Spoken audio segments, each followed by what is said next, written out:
Hey guys, Zomfox here, and today it is time to talk about the Renegade Stallions game from last night. Yes, this is an impromptu video that I don't think many of you were expecting to see, but if you watched this game last night, you probably have feelings about it just as much as I do and a lot of people online do. This game, there's a lot to talk about. Whether it be the officiating, which we'll get to about how a couple of the plays were right but were visually wrong, or things like that. Whether it be the offenses once again being bad, how attendance is done. This was a game that, in a lot of ways, kind of fits the billing of this thumbnail, of this title. This, you could argue, was the worst UFL game in history. Now, of course, that history is 1 year and 2.25 weeks old, right? I'm recording this before the game today on Saturday, April 12th, and it's going to be posted like right after that game ends. So far, there's a good argument this is the worst game overall. Now, to paint a big picture, imagine heading into this game, the first game after March Madness, after MLB opening days, all that, and you find out that it's going to be a 10K attendance game and a 1 point difference. You think it's going to be a great game? It wasn't. Now, before I get into my overall true rant about this, as the best way to put it, let's just look at the brief stats overview before we get into the two massive plays to talk about and then my thoughts on the game.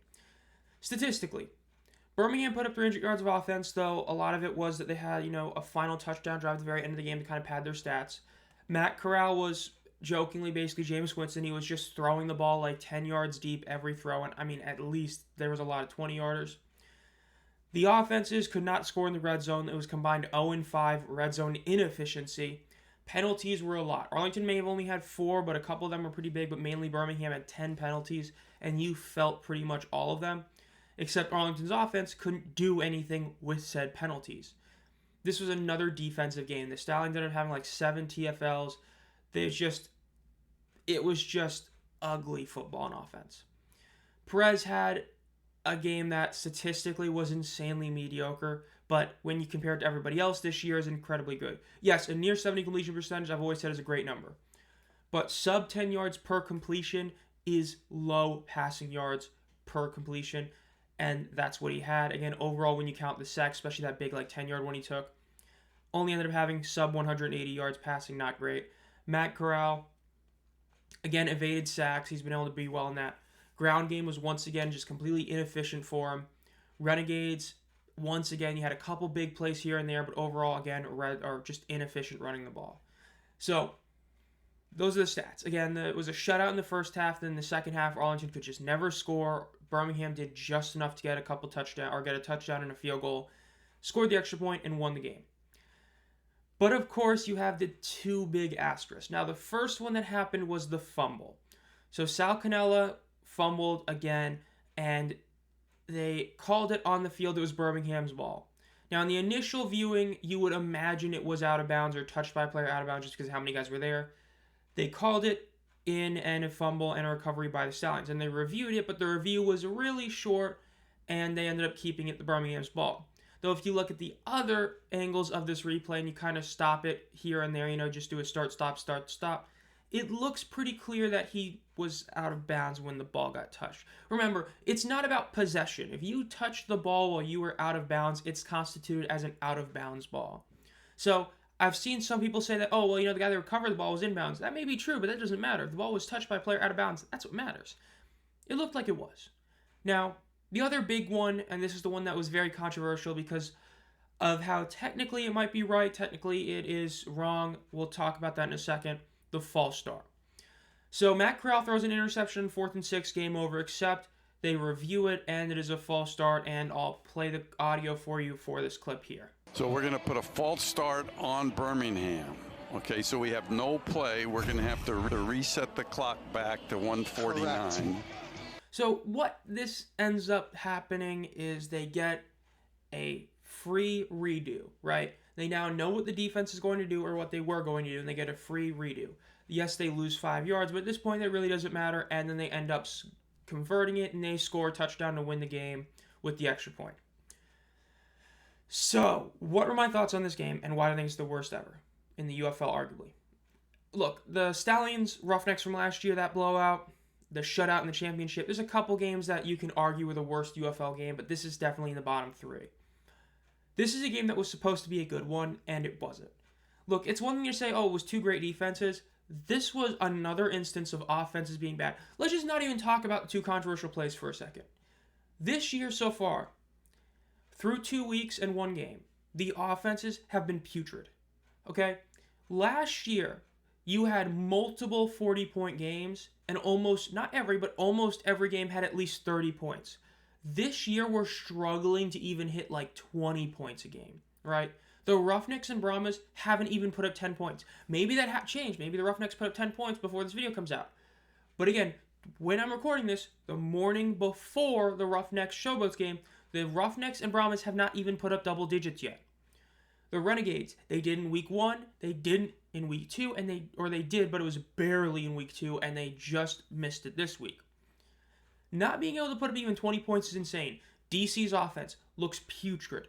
The Roughnecks offense, it's just an embarrassment to football. The Brahmas offense, I mean, hell, AJ Smith got so pissed about it, he quit. So, yeah, really bad. Memphis's offense arguably is the second best in the league at the time of recording this. Why? Because the Battlehawks, again, it was bad against two bad teams, but they've actually looked good in back-to-back weeks. The Showboats played two top defenses, the Panthers pre-injuries, and then the Defenders, and they looked better in week 2 than they did in week 1 with Ken Wisenhunt back. The Panthers, you could argue that, but they keep flip-flopping to Etling, and then when Perkins is in, he's not running the ball. But for some reason, a lot of people want to deflect blame off Perkins, despite the fact that Perkins is the number one reason the Panthers aren't dominating, because he's not playing football like he's supposed to. He's a great dual-threat quarterback who is refusing to be a dual-threat quarterback. Whereas Manny Wilkins is doing that, and that's why he's dominating these bad teams. So far, your offenses are a Battlehawks team that is yet to play a real defense, a Memphis Showboats team who has not even put up any really good offensive performance, but just hasn't looked putrid through and through in either game, because at least in week 1 they had 2 good drives, and you have the Panthers sometimes with Bryce Perkins. Every other offense has looked bad. Arlington in week 1 was good, but the last 2 weeks have been awful to watch. They will do everything in their power to not score. In week 2, it was their own self-inflicted wounds. Getting penalty after penalty, fumbling and all that. This week, it was the opposite. They were getting penalties. They were getting benefited by the referee, and they still couldn't score. Look, I said before, I think this is more so the defenses have just gotten better. Overall, most defenses improved from last year, whether it be the roster, the coaching, or the overall scheme of them, have improved. The offenses, though, they haven't. If anything, they've kind of regressed in a lot of ways. The running game has been really poor. Again, aside from St. Louis, when you look at the ground game of these teams, are you impressed by really any of them? I mean, again, Balich had the great run. He's been like kind of this year's McFarland, where he's getting that one big rush every game. But so far, if you eliminate a lot of these guys' number one rushes, it's bad. DC's ground game hasn't been good. San Antonio hasn't been good. Houston hasn't been good. Arlington hasn't been good. Birmingham hasn't really been good. Memphis, not really good. Even Michigan, despite having a 1-2 punch before Colburn got hurt, not really good. And, yes, the O-lines are an issue, but honestly, the more I watch it, the less I blame the O-line and I blame the overall offense. When I look at the defenders, I'm not like, damn, the offensive line is the reason this offense sucks. I'm looking at their quarterback. Inaccurate throws, not hitting wide open receivers.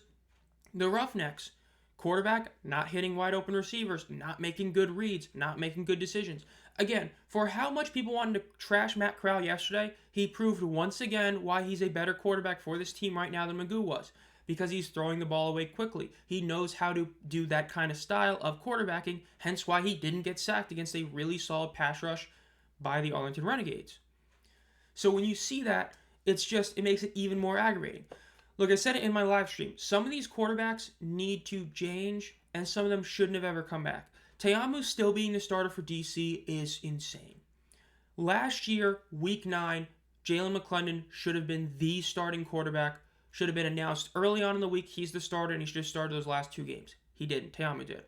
This season, Te'amu should have been on a very short leash.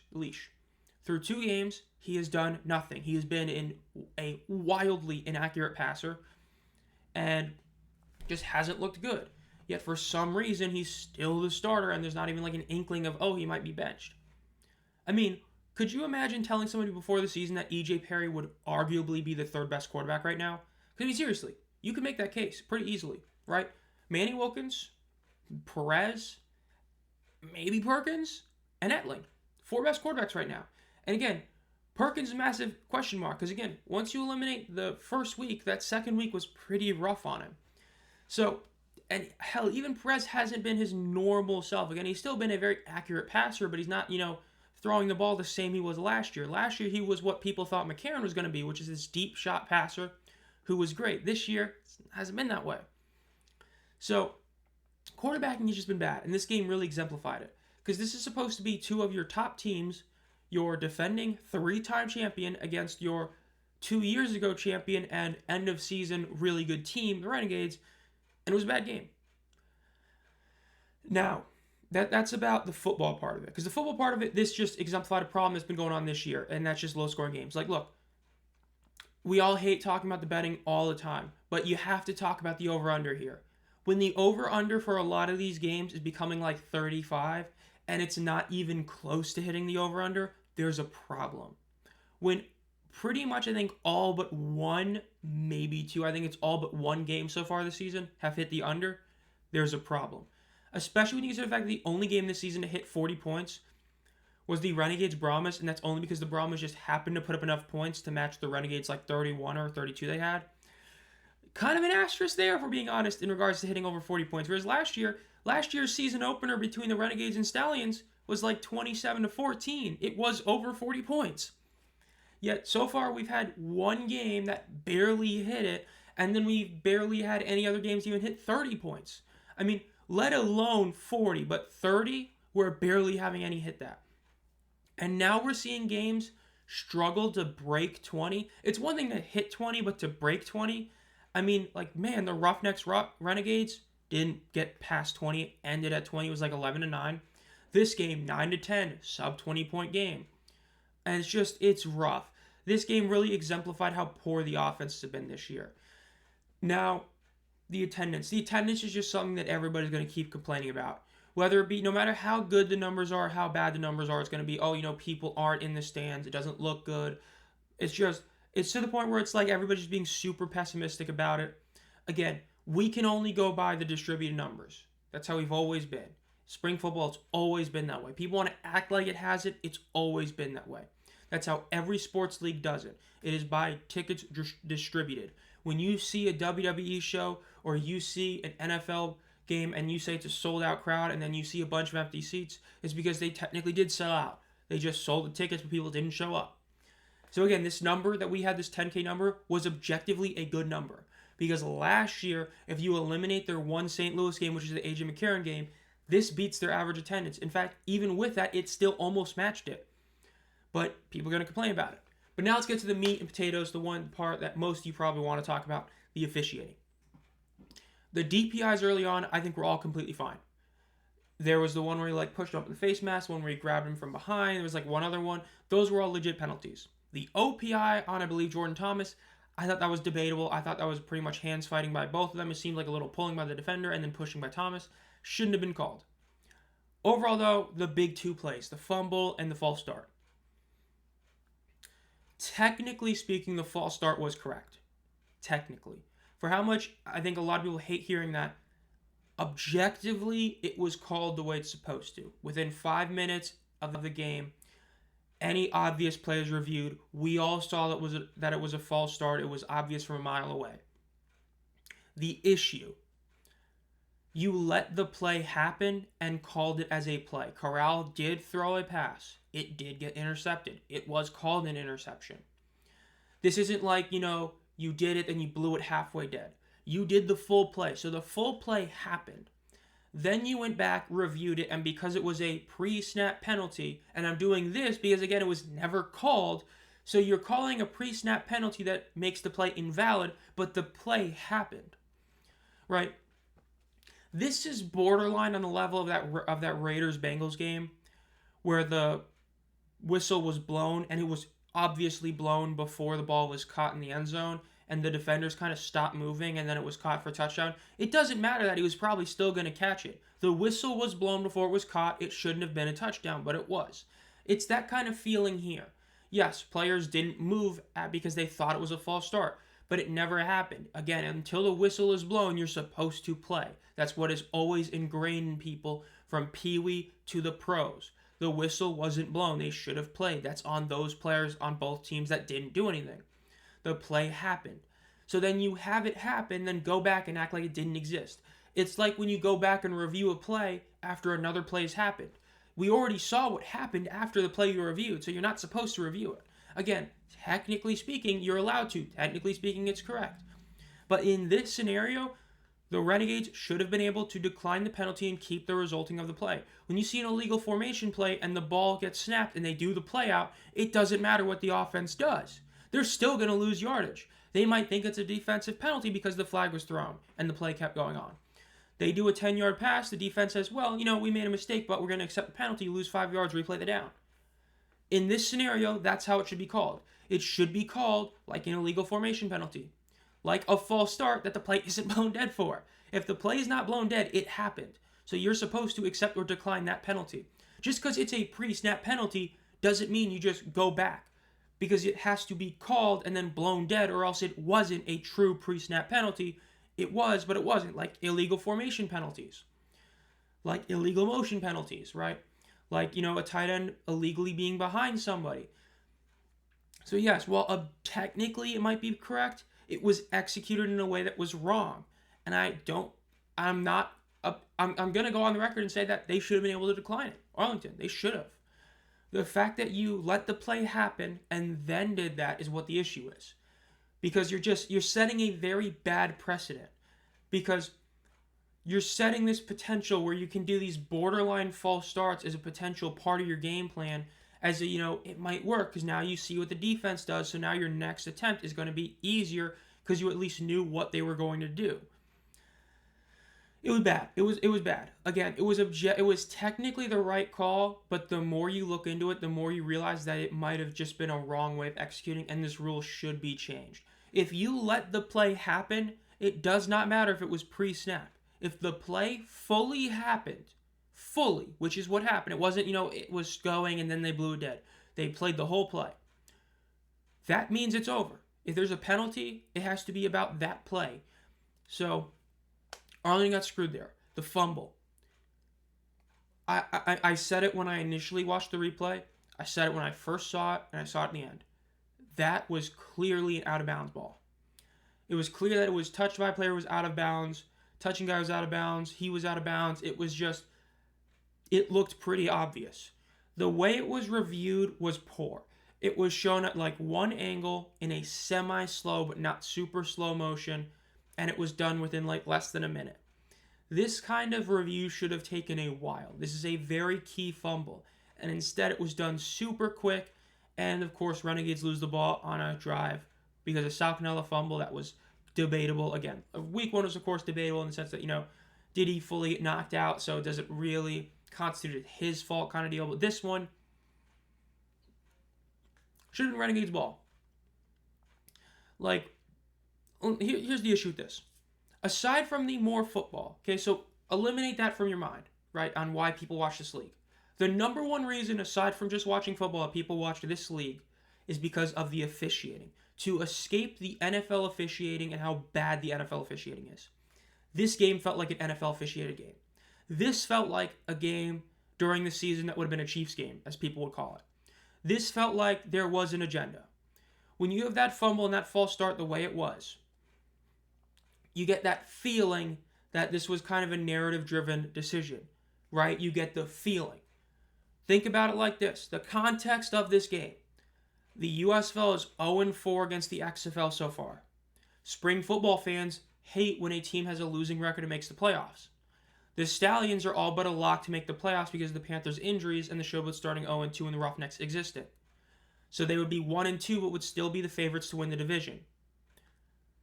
They're your defending 3-time champions. You don't want them to start the season too terrible.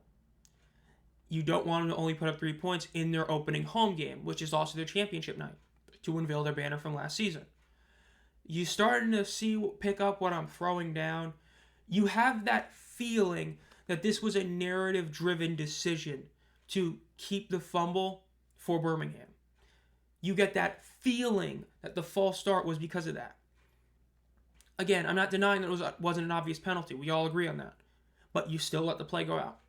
So it gives you that feeling of what an NFL game is, where you get that feeling that, hey, the Chiefs are getting a couple of these really, really bad calls here. Or there's certain things that are not being called on them, but on the opponent. When you get that feeling in the UFL, there's a problem. This was the, like, look, people complain that the Brahms officiating. No. The Brahms officiating last week was, at least from everything I saw, the touchdowns were clearly touchdowns, the fumbles were fumbles. I thought that officiating was fine. I know Brahms fans are pissed about it.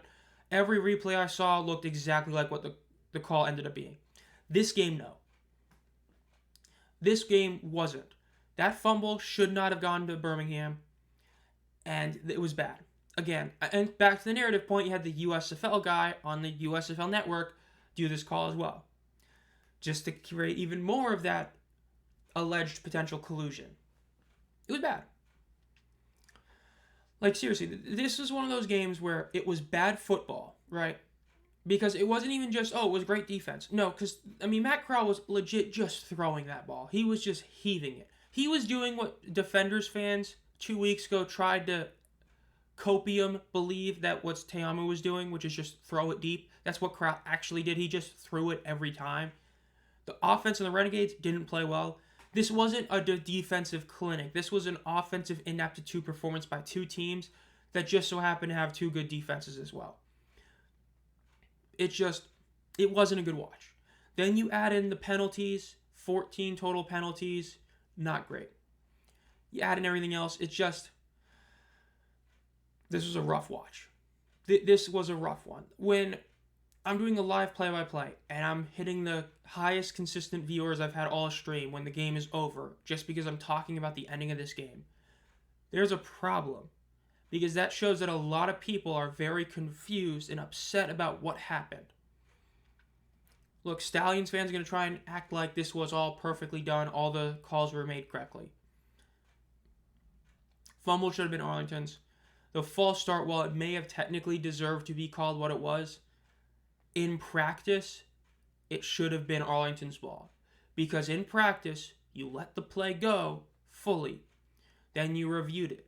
An illegal formation penalty, if it results in an interception, the defense has the opportunity to decline it if the play happened. If you blow it dead immediately, you can't.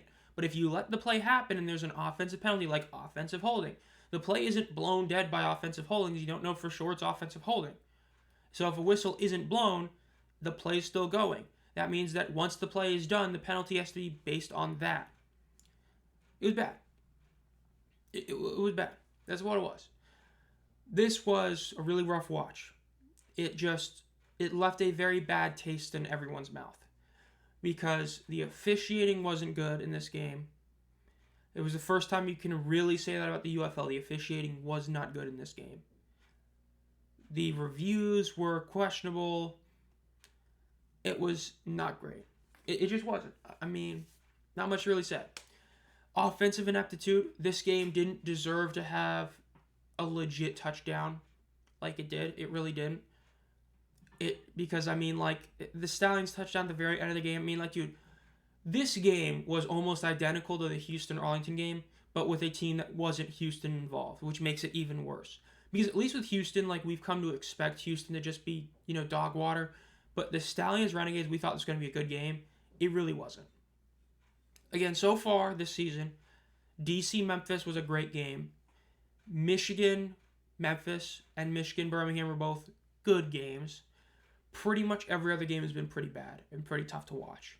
Whether it be because it's a blowout, whether it be because it's just a super bad low-scoring game, it's been rough. So you've had really one great game. You've had two that borderline good, and the rest have been bad. This is not a good start to the season. Again, it's been only 9 games, but through 9 games, it's not good. I mean, seriously, it's like we're in the, parallel universe of last year, right? Again, people can complain about how many people are actually there. The announced attendance numbers this season, minus week 1, minus Memphis and Houston, have been really good this season. We did not expect them to be this good, especially with the season ticket renewal rates being down. Yet the TV ratings through 2 weeks are down, are disappointing. They may have improved upon week 1 to week 2, but overall compared to last year, disappointing. The on-field product looks worse than last year. It's like we're in a mirror dimension from last year's season, where everything's the opposite, right? What we expect to be bad is good. What we expect to be good is bad, except Houston, which still suck. But everybody else, it's like the opposite. Brahmas, we thought they're going to be good. They're really bad. People thought the Battlehawks might be overrated. No, they've been really good. In fact, arguably underrated. The Defenders, we expected that maybe their offense gets better, but the defense still sucks. The opposite. Offense, awful to watch. Defense, incredible unit. Perkins, dual threat quarterback in this universe, doesn't run except for maybe like once a game. It's wild how just the exact opposite this year is from last year minus Houston. It's insane. But this game was bad. This was a bottom 3 UFL game for sure. Arguably the worst when you do all the context and everything that happened. But overall, I think that'll do it for this rant. I mean, again, if you haven't seen, I added a new playlist in the playlist tab, the rant videos, which of course has the all-time classic Showboats Missed the Playoffs video from last year, the season ticket renewal video from a couple months ago, and obviously this one. So if you want to get a laugh, I would recommend watching the Showboats one. I rewatched it, man. I did not hold it back in that one. And if you want kind of a more animated version of this one, if you go to the stream from yesterday, the Renegades Stallions stream, and go to like the last 20-25 minutes, you'll see a very animated and even more upset version of me during that game. So you can go put that one. Again, if you enjoyed this video, make sure you subscribe to the channel and like the video. Hit the bell to be notified as well of any videos. If you've been a fan of the channel for a while, think about becoming a community member. I do an exclusive members video only every month, and I'm probably going to do an NBA and NHL playoff predictions video. Last year I only did the NHL. This time I'm probably going to do both in one video, so be on the lookout for that. And you also get other benefits, 6 team emojis, exclusive community posts, and community heroes. The $2.99 tier gets to vote on one of the games we stream every week. Again, thank you all for watching. Have a great night.